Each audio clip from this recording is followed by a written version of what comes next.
প্রত্যেক নামাজে ফরজে সূরা জোরে পড়া ছিল, কিন্তু কাফেররা পাহারা দিত কোন সময় নামাজে দাঁড়ায়। ওই নামাজে ইমাম কেরাত শুরু করলে ওরা শুনে কেউ পাথর, কেউ ইট, কেউ পৌঁছায় উঠে নাড়ি ভুড়ি এগুলো নিক্ষেপ করে, নামাজরত অবস্থায় আক্রমণ করে। নবী এটা নিয়ে সিদ্ধান্তহীনতায় ভুগছেন। জিবরাইল এসে নবীকে তালিম দিল যে জোহরে আসরে ওরা সক্রিয় থাকে, মাগরিবে ওরা খাওয়া দাওয়ায় ব্যস্ত থাকে, এশা ফজরে ওরা ঘুমে স্তব্ধ থাকে। সুতরাং জোহর আর আসরে আসতে পড়বেন, মাগরিব এশা ফজর কেরাত জোরে পড়বেন। এর দূরে আপনারা সন্তুষ্ট কিনা বলেন? দিস ইজ সাইকোলজি অলসো, এটা মনোবিজ্ঞানও।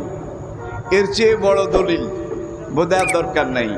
জিবরাইল এটা বলার পরে, আল্লাহর নির্দেশ পাওয়ার পরে, জিবরাইলের মাধ্যমে এটা জানার পরে হুজুর জোহরে আসতে পড়েছেন, আসরে আসতে পড়েছেন, মাগরিব এশা ফজরে জোরে পড়েছেন, তাহলে হুজুর যেটা করেছেন এটা আমাদের জন্যে ফরজ।